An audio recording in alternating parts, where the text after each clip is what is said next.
Fala, Enenzeiros e Enenzeiras, a gente está aqui na playlist de 2021, primeira aplicação, gravando um episódio extra, já que o de número 2 foi deslocado para as mais difíceis do Enem. O episódio 2 se tornou, com os microdados do Enem, a questão mais difícil da história, com 6,7% de acertos. Eu vou deixar aqui em cima o link para que você possa acessar, se você ainda não viu essa questão, tá bom? Então a gente vai fazer aqui a questão de número 32 do Caderno Amarelo de 2021 e que no nosso livrão de questões, vou colocar aqui pra gente, ó, olha só, 1.100 questões em 2023 arrumadas por assunto.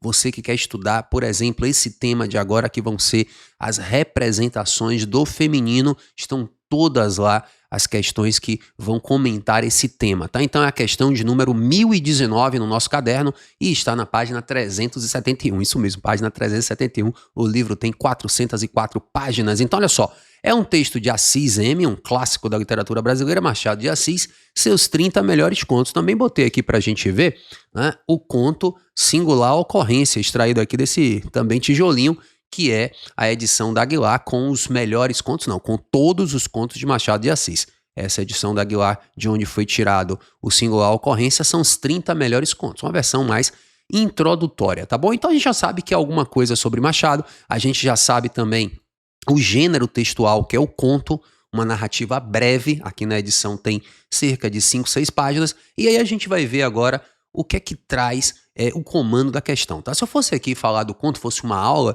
eu falaria sobre esse conto que traz um mistério, né? Traz aí o enigma da traição, que é um dos grandes enigmas de Machado de Assis. O personagem vai se envolver com uma mulher, e ele era casado, Andrade, e depois essa mulher, talvez até a amante, né, venha a traí-lo, né? Então vamos ver aí, né, se isso é relevante ou não para a história. Não vai ser não, para nossa resolução, mas para a história é, por isso que o conto é um dos melhores de Machado. Então olha só, no diálogo descortinam-se aspectos, então no diálogo, existe um diálogo aí, a gente vê, né, facilmente aí os travessões vão indicando que são dois personagens conversando, revelam-se, descortinam-se aspectos da condição da mulher em meados do século XIX. Esse trecho aqui entrega muita coisa, viu? Porque a gente vai ver, e é essa a razão pela qual eu coloquei a questão de Machado de Assis abrindo os estudos de gênero, a gente vê o olhar masculino sobre a mulher. E na contemporaneidade nós vemos as mulheres ocupando esse lugar de fala e construindo as narrativas sobre si mesmas, tá?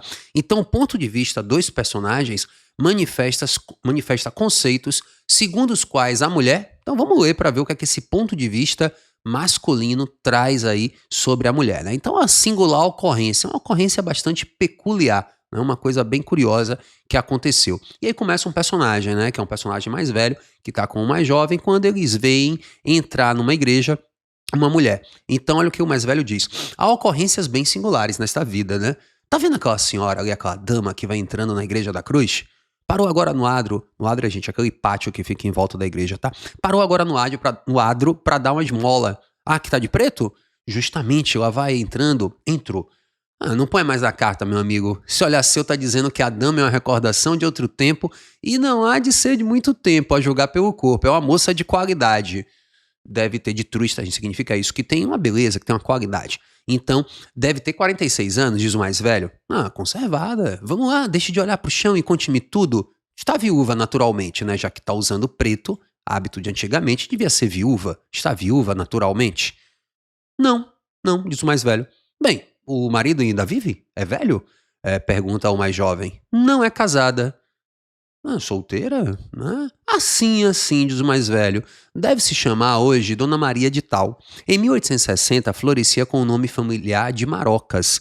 Não era costureira, nem proprietária, nem mestra, nem professora de meninas. Vá excluindo as profissões e chegará lá, a mais antiga das profissões do mundo. Então Machado deixa no estilo bem machadiano as coisas nas entrelinhas, tá vendo? Então ele não revela tudo, ele vai deixar o leitor aquela camada dúbia. Vai chegando, você vai excluindo e vai chegar na profissão que ela tinha, né? Morava na Rua do Sacramento, já era então esbelta e seguramente mais linda do que hoje. Modos sérios, linguagem limpa, tá? Não falava palavrão, não era pessoa desagradável. Então, gente, o ponto de vista dos personagens manifesta conceitos segundo os quais a mulher encontra um modo de significar, né, de dignificar-se na prática da caridade. Quer dizer, a mulher digna, tá vendo? Ela dá esmola. Não, isso é um episódio pontual, não é o cerne, não é o X da questão. Ela deu ali uma esmola logo que entrou na igreja, até foi uma forma, não foi de valorizar a personagem, né? Talvez só uma forma de identificá-la ao longe. Olha só, aquela ali, qual? A que tá de preto, a que parou agora para dar uma esmola. É um elemento a mais que ele tá acrescentando. Então, não é uma visão de que mulheres dignas tinham a caridade como um de seus, digamos assim, uma de suas atividades. Não, não é isso que o texto está trazendo. É uma mulher que preserva a aparência de jovem conforme seu estilo de vida. Não, não tem que ela tá jovem porque ela tem um estilo de vida que se cuida. Ele não diz isso, né? Ah, Deco, mas não é uma inferência, não é uma entrelinha. Não, mas ele não tá pontuando isso como elemento principal. E tá vendo? Essa mulher tá jovem porque, ainda apesar dos 46 anos, porque ela tem um estilo de vida em que ela se preocupa com a alimentação. Essa é a cabeça até da gente hoje, né? Não passaria ali pela cabeça das pessoas do século XIX, tá bom?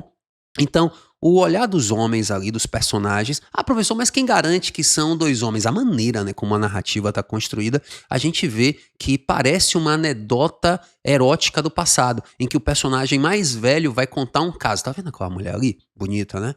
Já tive um negócio com ela no passado. É uma coisa que a gente vê ainda hoje, né? Então, que seria comum na atividade masculina. Eu discordo quem pensa que essa questão traz duas mulheres, por exemplo, ou que o texto não deixa isso claro. Para mim, deixa bem claro. Então, condiciona, esses homens falam que a mulher condiciona seu bem-estar, a estabilidade do casamento. Não, ela não era nem casada, né? Ela não era viúva. Ele diz assim, não é casada, solteira. Ele bota assim. Claro que na totalidade do conto ficaria muito mais fácil, porque a gente descobre que a Marocas é amante.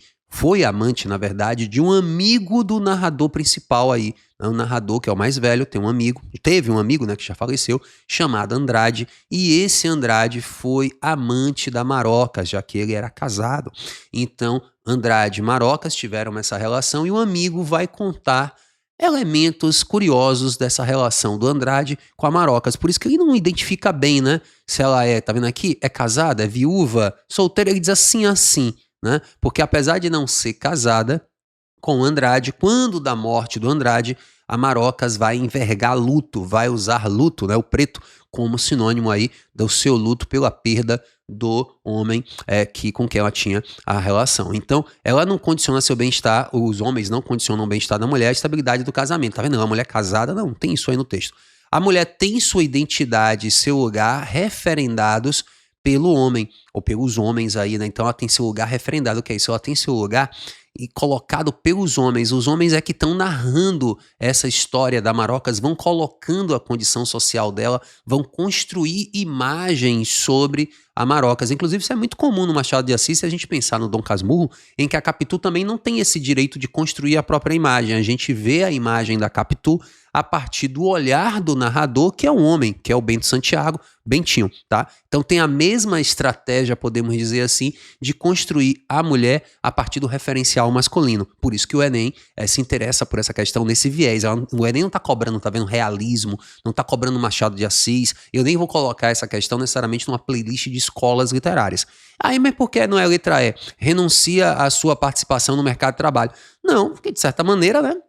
Ela exercia uma atividade anteriormente a conhecer o Andrade e ter uma relação com ele. Ela não era costureira, não era proprietária, não era professora, mas tinha uma atividade econômica. Ela não renunciou a isso, tá bom? Então, questãozinha aí que a gente vai ver agora, não terminou ainda não, tá? Ainda tem aí um bônus para vocês, que é o seguinte, ó, o que é que eu trago aqui de diferencial? Como é que foi, então, gabarito letra D, mas como é que foi a marcação dessa questão? Vamos ver aqui um raio-x dela, ó. Então, gabarito oficial letra D, esse Enem de 2021 teve uma média baixa, né, de 488,53.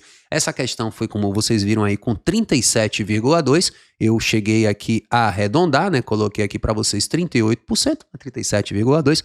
Arredondei para cima, então 37,2 com a letra B sendo a segunda mais marcada, muito parelha aí com a letra D de dado, né, a B de bola, que dizia o seguinte, vamos ver aqui a B de bola, o que é que ela dizia? Preserva a aparência jovem conforme seu estilo de vida. Me diz aí se foi sua motivação, né? Se foi seu erro nesse item do Enem, mas ele não coloca aí o estilo de vida como determinante né, da condição, digamos assim, estética dela, tá legal? Então muita gente pode ter ido aí nesse erro. Então a gente tem as outras letras com a marcação menos expressiva, sendo que a letra E foi a menos marcada, com apenas 6% do pessoal marcando renuncia à sua participação no mercado de trabalho. Apenas 6% para você ter aí esse diagnóstico de sua marcação. E também aqui o percentual conforme as escolas, né? Os institutos federais com 50,8%, as escolas privadas com 43% arredondando, as municipais 42%, quase igual aí o percentual às escolas privadas, as escolas estaduais com 36%, e aquelas pessoas que não declararam 35%. É uma questão aí de média, né? Para fácil, não é tão difícil assim, mas que está aí feita, né, para que você tenha mais uma dúvida tirada, tá? Então, se você não conhecia o canal, fica aqui, portanto, a minha apresentação do Linguagem em Questão. Toda semana uma questão nova aqui, às vezes mais do que uma por semana, aqui no canal. Valeu, até o próximo vídeo. Tchau, tchau.